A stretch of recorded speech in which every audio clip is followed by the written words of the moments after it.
Grüezi ragazzi, benvenuti, willkommen. We're back. I'm back. Today's live really officially starts our program together that will lead us in several modules act to give and provide a sense of well-being and homeostasis to the world. Obviously, it's a build-up to make understand the role of the endocannabinoid system in such homeostatic process. But as any beautiful, huge topic, there is only, in my opinion, one way to tackle it, which is to break it down in clearer and smaller steps.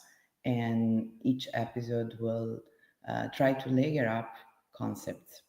So today I'm going to open up what's going to be quite a program.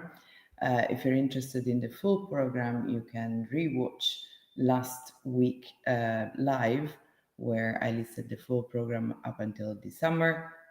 Next week, you won't see my face. Next week, it really will be about entering the role of the endocannabinoid system in such interaction.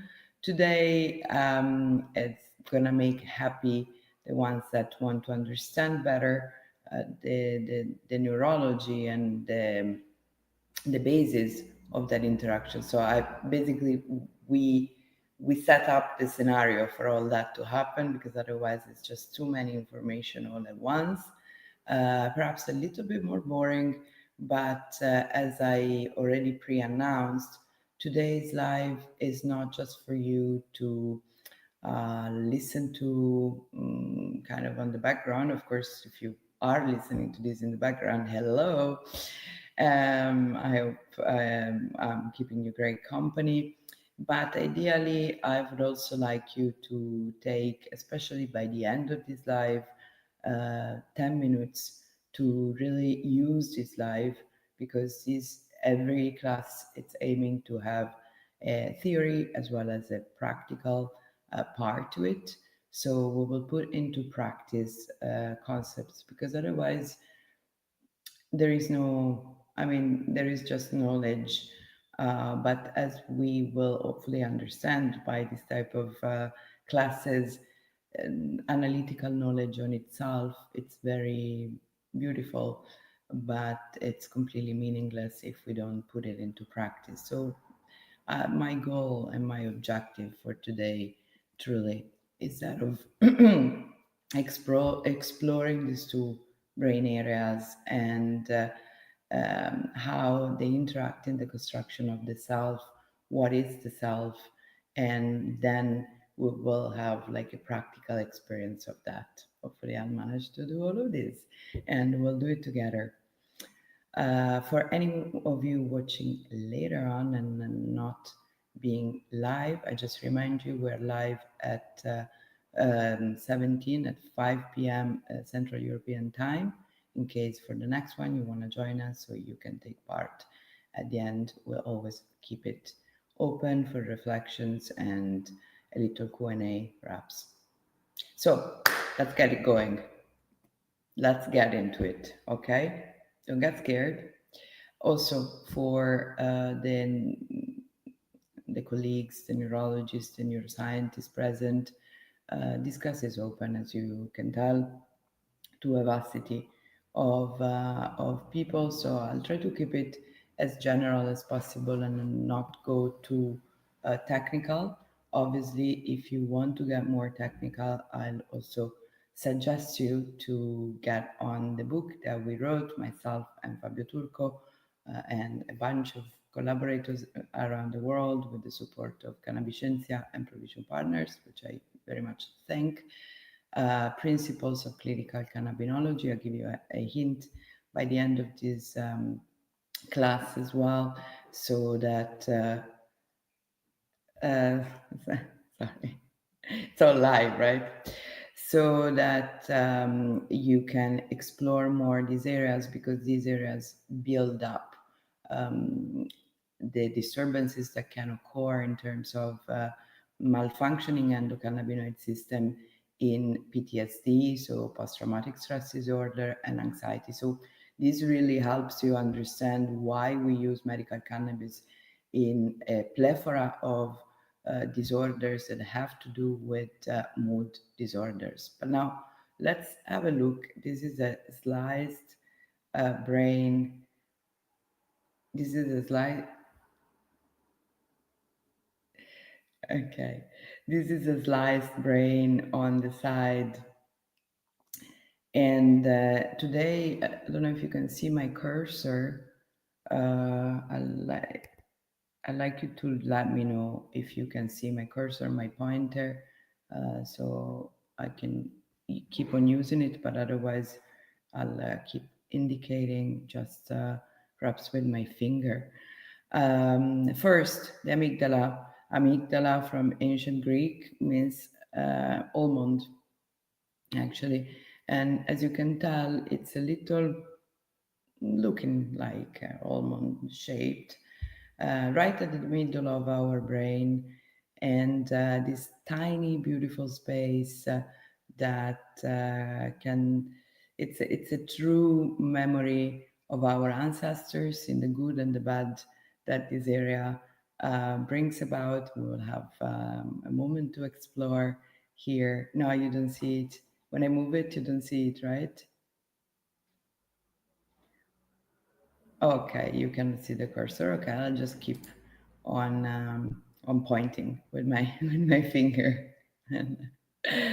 um, and on the other end, we'll also look at the frontal cortex. So really a much larger area, much younger area in terms of neurologic evolution.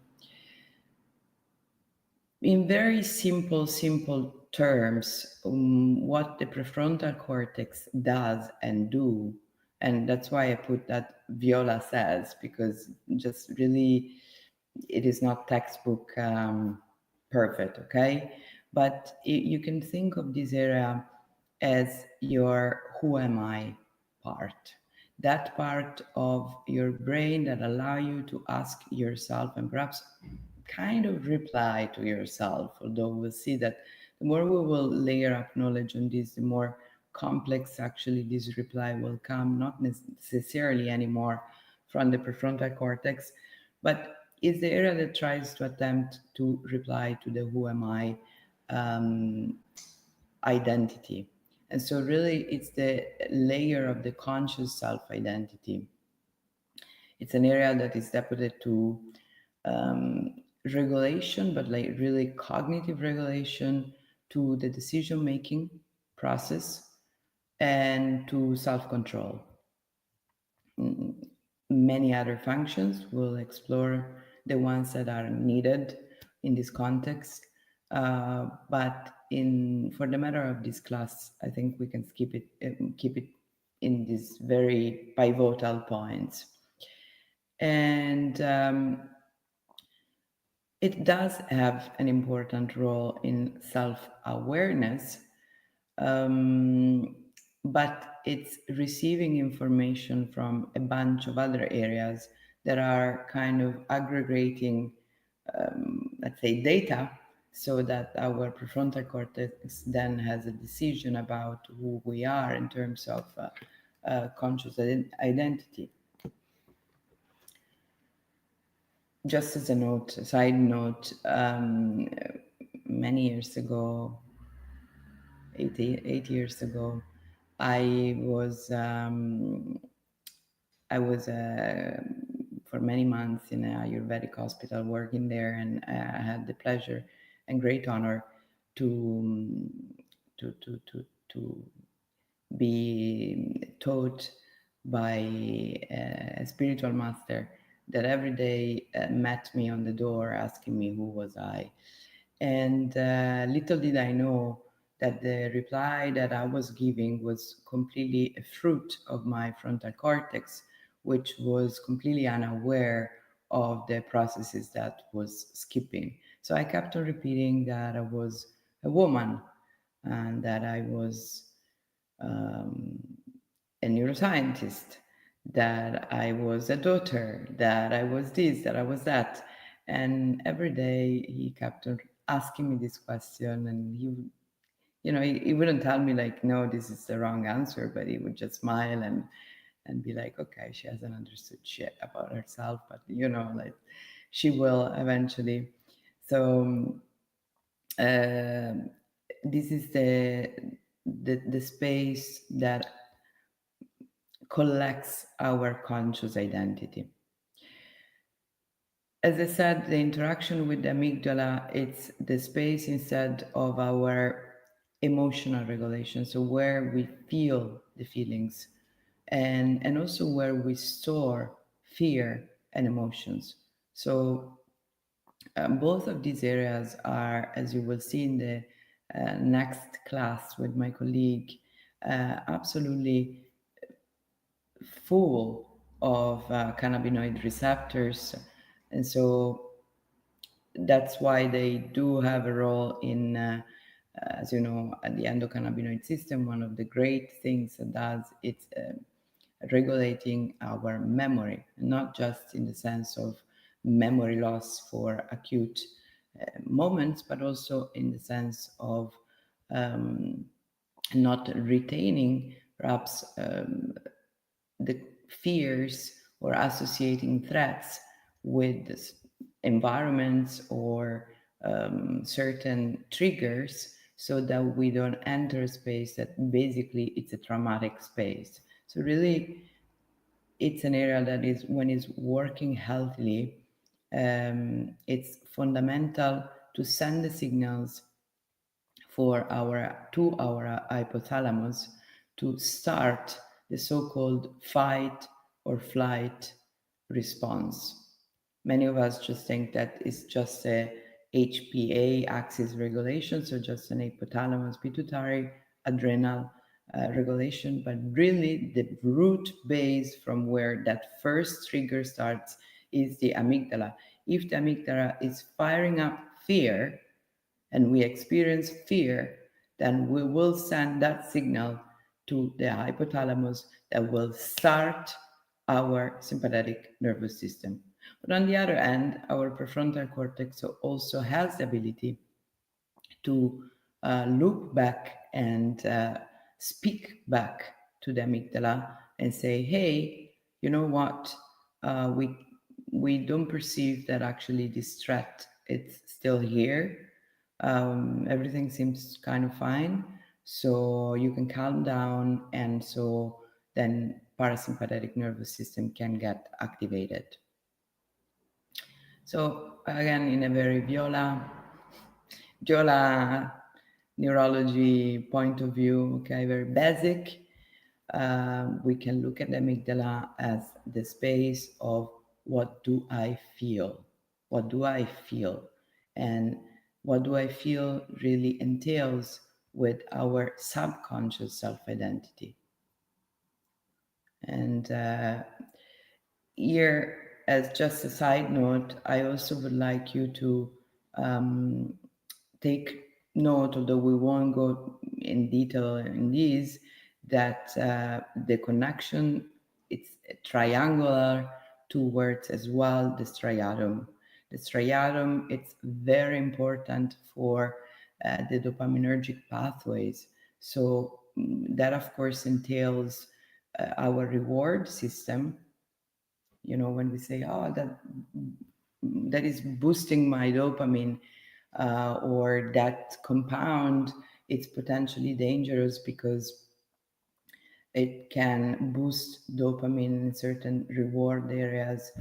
Usually, it's more like the nucleus accumbens, really dealing with addiction. But so think of the stratum like reward, but especially, it's the site for the management of our movement. So basal ganglia, and many of you maybe have heard this type of spaces when thinking of dysfunctions of this area, like for example for Parkinson's disease, where this area, the striatum, is particularly affected.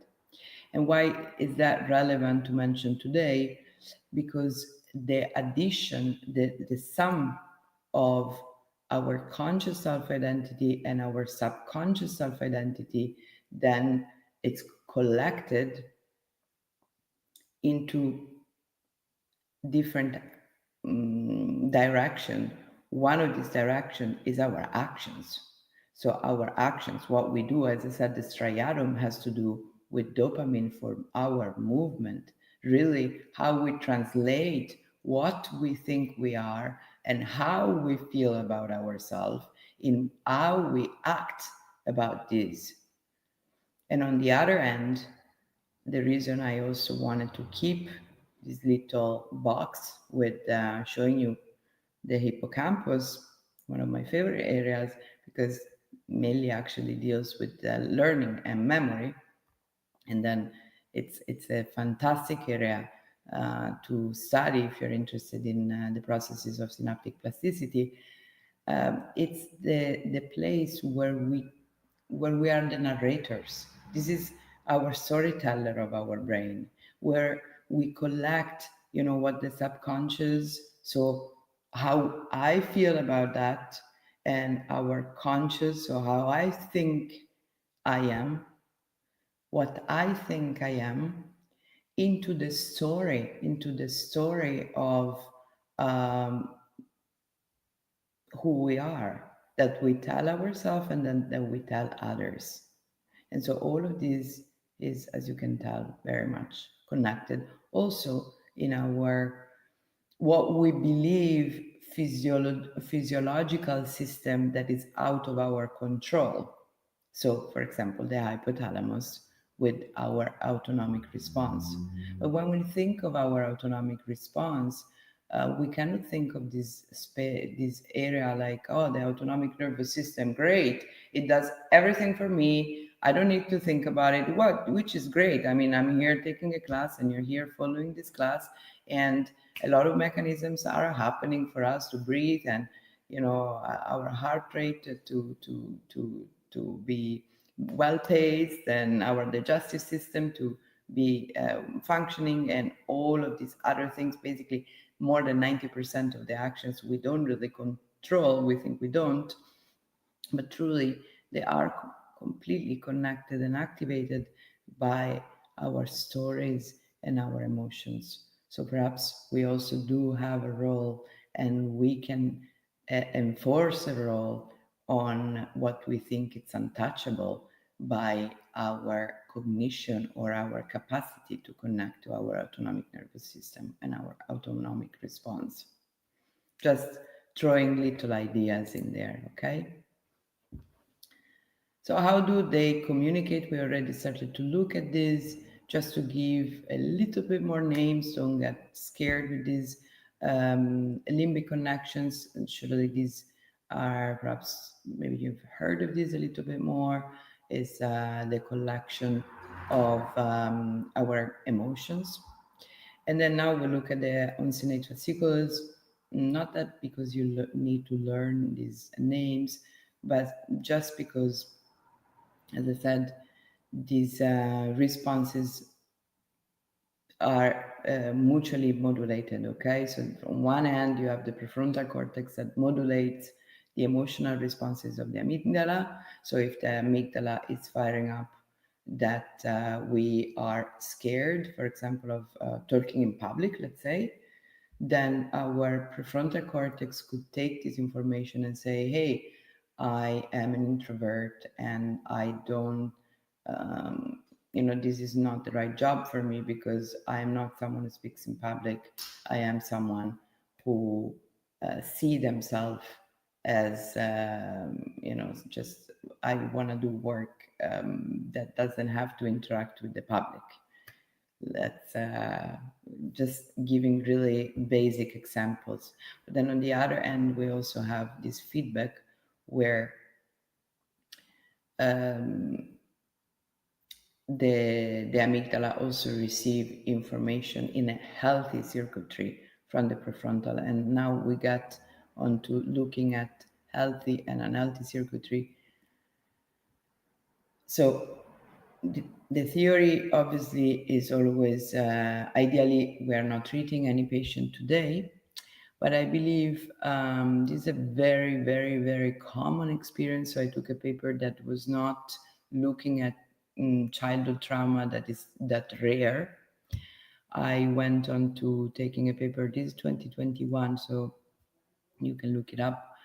I think some of the most recent advances on the study of the uncinate fasciculus, and you don't really need to. Let's not go very deep. I think we can just keep it on the sense that when you can tell on the image that you have there, when you have a straight um, sorry, I'm just keeping the time so I don't talk too much. Just when you have a straight line, like a highway to go from point A to point B, it's quite obvious that usually that's the best route. It is the best route to walk. It is the best route for our neurons to talk to one to each other, because it's the easiest signaling, it's the easiest firing, and we always look at the fastest and most meaningful. Oh, this is much better where I was keeping them up. Okay. While on the other end, when you have an aberrant route, it's just taking like a long way, and in that long way, it's making a bit of a mess. Okay, like summary of this paper is that has been tested that aberrant um, interaction between these two areas occurs as a result of childhood trauma. In this case, the type of childhood trauma that has been examined is simply unpredictable patterns of maternal signals, which leads, as shown and as tested by science, to cognitive issues in the already in childhood, and then in the younger adult, unless it gets corrected, which it can. So don't worry, everything in your brain is plastic, everything can get corrected, but work needs to happen. What is an unpredictable pattern of maternal signal or support? Also, this maternal interaction we've touched as well in the book, in our classes on the endocannabinoid system, because this intertalk, maternal intertalk, it's quite pivotal in the roles that actually the endocannabinoid system does. Is as simple as a mother who can emotionally regulate for a moment, and she's the greatest mother, and then something happens in her day, in her life, in whatever, and she does not manage to emotionally regulate at that moment, and she's just snap, or she's not present because she's depressed, she's having something else to deal with, and because of that failure of emotional regulation, she is not available for care and support to the child. And so this, I know it can sound like very, very common, because the reality is that I believe 90, if not 99% of the population is born from unconscious parents that still cannot emotionally regulate. Hopefully less, as we start to have children older and older and perhaps more mature, perhaps, and so more aware of our conscious and unconscious processes and our capacity to emotionally regulate. But it's a very common paradigm, because the majority of us really have experienced some, in a way or another, um, a mother or the primary caretaker that has been part, has been involved, and then was missing, or was snapping at us, or was yelling, and when we are still not in the space of a built brain, this starts to create this faulty interaction between fear that my needs are not going to be met because my caretaker it's not there, to then making and taking decisions and understanding who I am. Was I not worthy to receive that attention? Then we start to build up this idea of self that is coming from an aberrant pathway.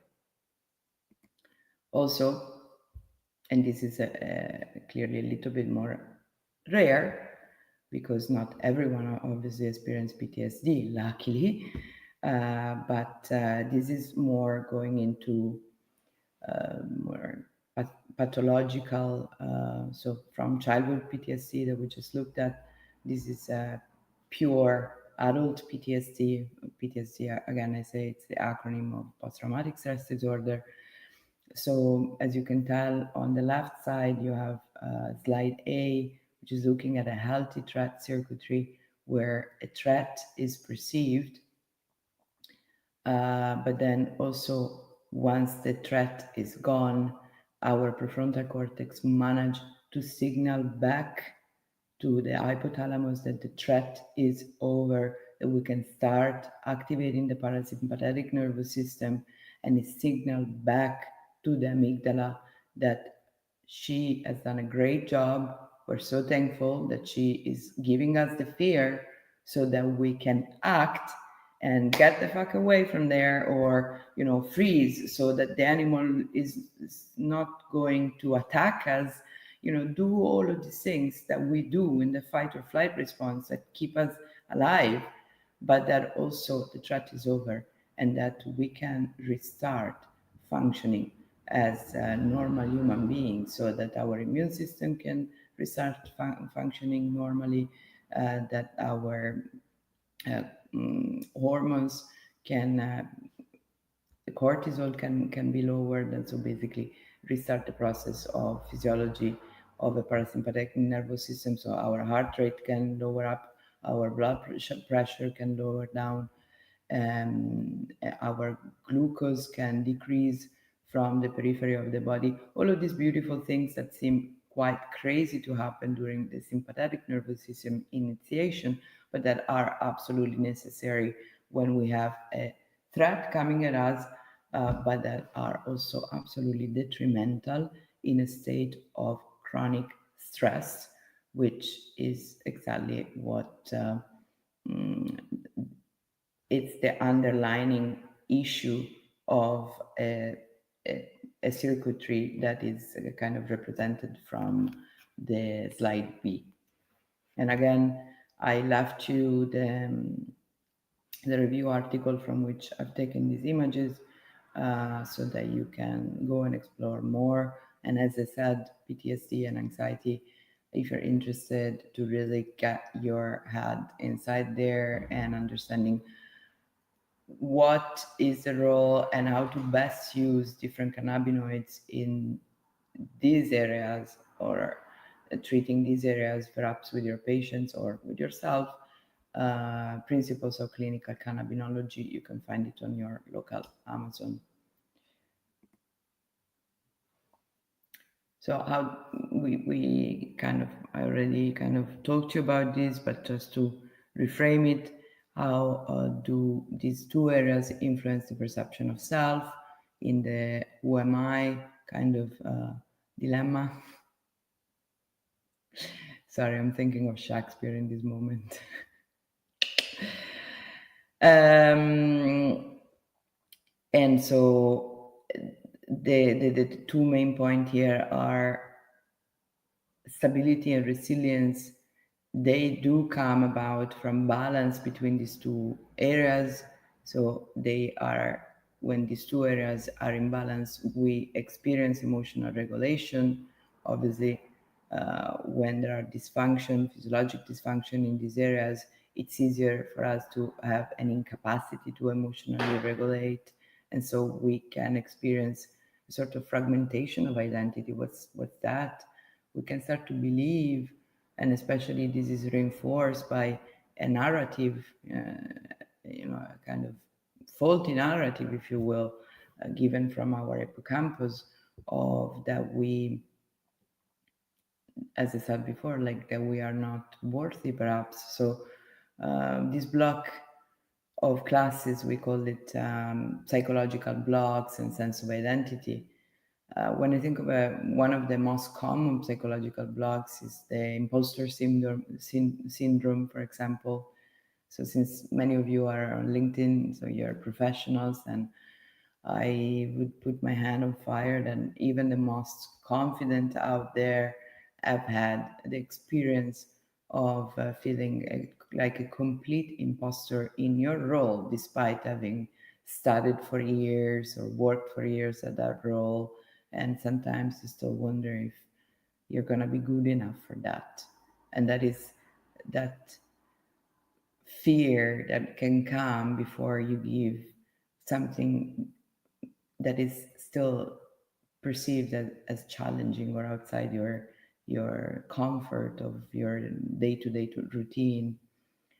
um, but also another big psychological blocks that I believe especially women experience a lot. I've seen some men as well suffering from these highly blocking perfectionism.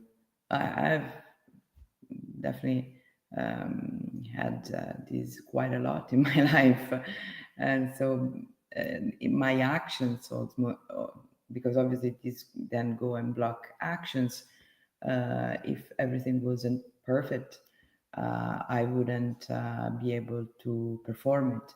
But then one cannot uh, be part of this normal day-to-day life because almost no project can start if we are striving for an unachievable sense of perfection. And most of the time, what we consider as perfect is way above and beyond what really good enough is for people to enjoy and to use, and for the collective to experience and evolve. So these are blocks rather than when unhealthily expressed, because obviously striving for perfection or striving for good, it's great. It helps us asking ourselves more and seeing where our potential limits are and breaking them. But also it can block us in our actions, because then it make us not showing up to the doing part, or to the put your things out there part, because then we block and block and block because it's not perfect.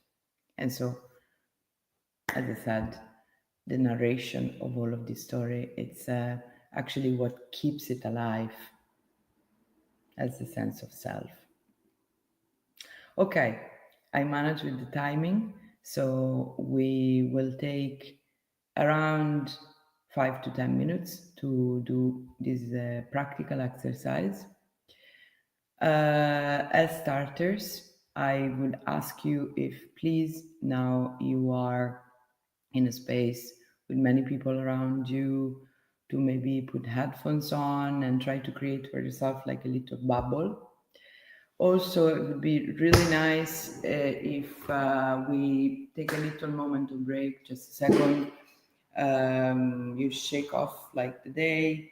You can just feel how your body feels. Maybe many hours being sitting on that computer. Just move it a moment, and when we sit back, and now I'll try to show you, and then I'll take out my camera so you can read the full screen.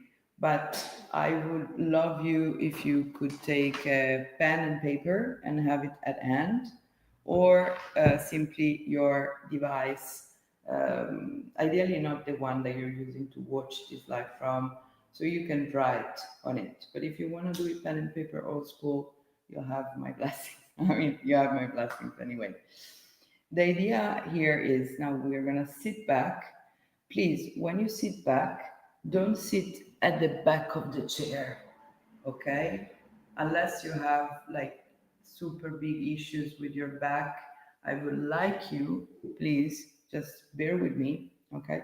I would like you to try and sit at the front of your chair so that I don't know if you manage, yes, so that your back can really go straight, as straight as possible. And we will build up the understanding of this in the next chapters, in the next modules. But for now, just understand that we're keeping what for, and this is again, you can call it woo science, but this is medicine for Chinese traditional medicine, for Ayurvedic medicine, to keep aligned our energetic centers so that we can pass energy, and basically just think of it, you can breathe better, okay? We can open up our chest better and our back better, and also avoid crossing your legs. Do not cross your legs, do not cross your arms, and let's go.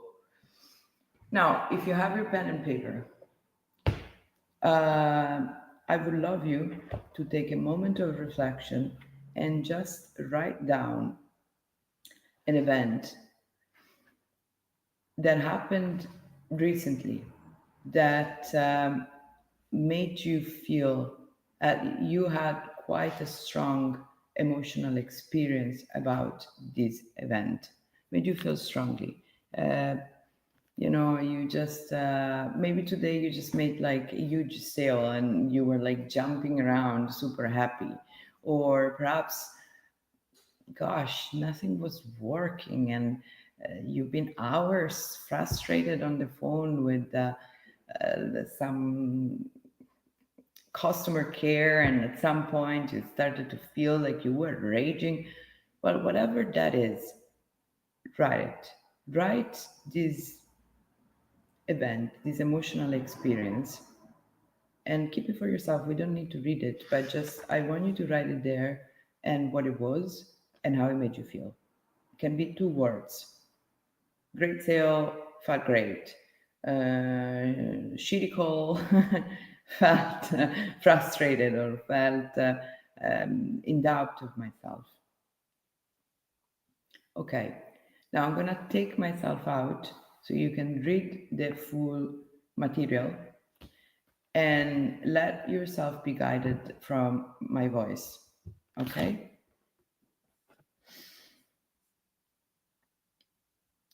Actually, yes, let's do it this way. So again, I last double check your back is straight, you are in front of your chair, and if you can, now we got our hands not crossed, your legs are not crossed, and we take some breathing together. Ideally, now you can start looking at me, and it's great. So you can read, you can still, perhaps you're still writing, perhaps you'll do this exercise in a later moment, that's fine. But then when we start the breathing, I would love you to close your eyes. And the reason I'll ask you to close your eyes is because it instantly shifts you into it really helps you shifting into your alpha. And we will have a full class on our brainwave patterns later on, but just for you to know that it helps us get our brain functioning in a completely different way that they are in the moment that we ask our brain to be cognitive, to be analytical, like being in a class or for me to explain a class, and to read. Because when if you're reading, you cannot be in alpha. If you're now reading, you are in beta. Okay? So then once you've read, and then for this, I'll take myself out.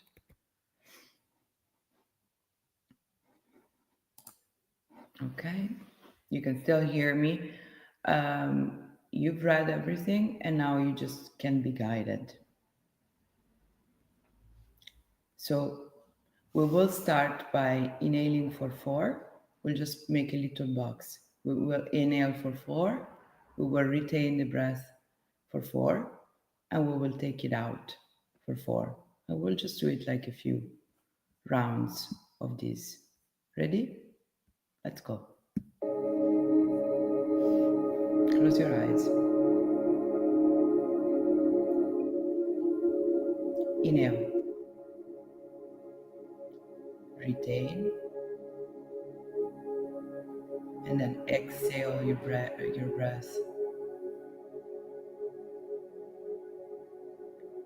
Retain. And inhale again. Retain your breathing. And then exhale.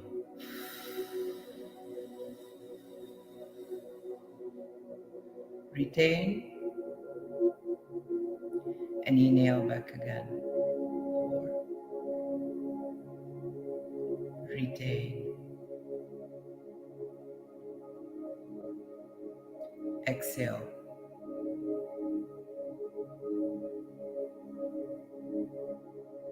Okay. Keep your eyes closed. Just listen to my voice. We are now going to explore our amygdala. What's our amygdala saying? Go back to that episodes that you wrote in your paper. Focus on how you felt. How you felt. Were you centered? Were you calm? Were you agitated? Were you scattered? Were you overwhelmed? Were you frustrated? Were you raging? What did you feel? Go there. Feel it. Don't judge it. It's not right or good, right or bad. Just observe it. Feel it. Where? Where was that? Where did you feel that emotion? Was it in your chest? Was it in your muscles, in your legs?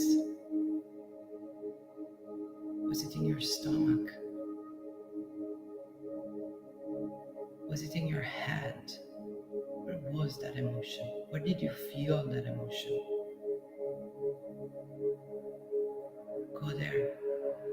Send your breathing in that space, because that space is still retaining that emotion. So we go there now.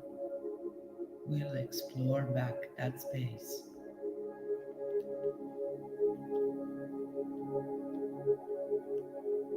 And now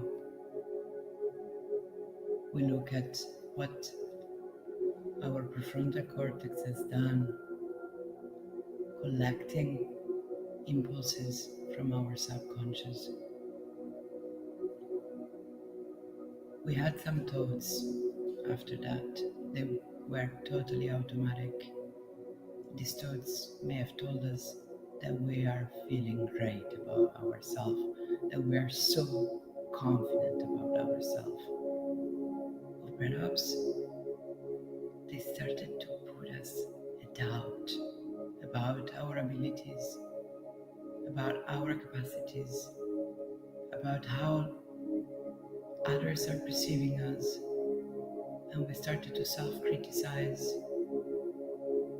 What thoughts did you automatically have? Go there. Remember what your prefrontal cortex did. What did you think?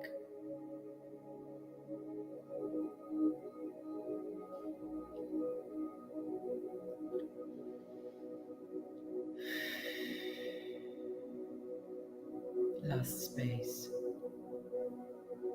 We give a glimpse of our reaction, because our prefrontal, it's a decision-making space. We took decisions. So how did we react? How did we react? Did we avoid? Did we feel the need of over explaining ourselves?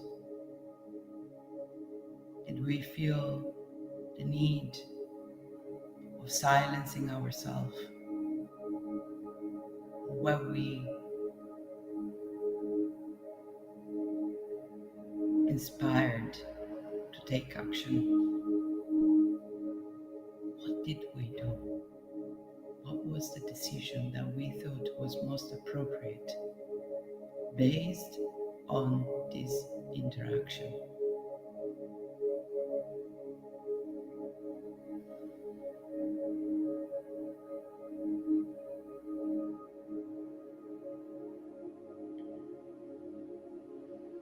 Our response is always supporting our sense of identity, but not necessarily our sense of identity. It is supporting us.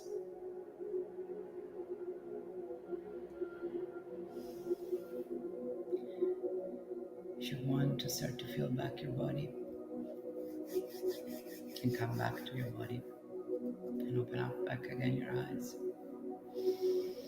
and we can take a deep, deep breath together. And I thank you for being here still. And it would be amazing to integrate this information, this little play that we had with our brain area, and perhaps open back up again our book and read back again what you wrote, and try and notice whether, if you read it now, your perception of that event or of yourself related to that event has perhaps shifted. If it hasn't, that's fine. But look if there is any shift, if you can look at it from a slightly more detached way, as an awareness that looked at the self from the outside instead of being the self and just doing all the doing. If you're comfortable, obviously this is a safe space. You can use the chat and perhaps write a word of reflection that you had if you managed to follow along on the exercise. If you gain any clarity, any particular insight, or even gain a sense of relief from this very, very little short mindful exercise. And as simple as it can be, these little tools are actually exercises that help you regulate emotions, because it helps you observing them without necessarily being consumed by them. It also strengthens a sense of self-identity that is truer to you, because the truth is that you are not your amygdala nor your prefrontal cortex.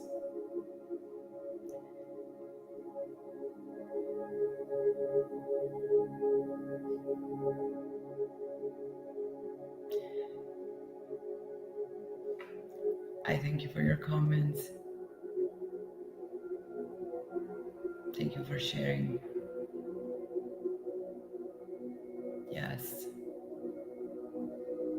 emotions that are moving, pain, absolutely physical pain. We store that in the neck and in the back. Absolutely. But the first step into releasing them from our body is to start to have awareness of them, and to have awareness that they are not part of us.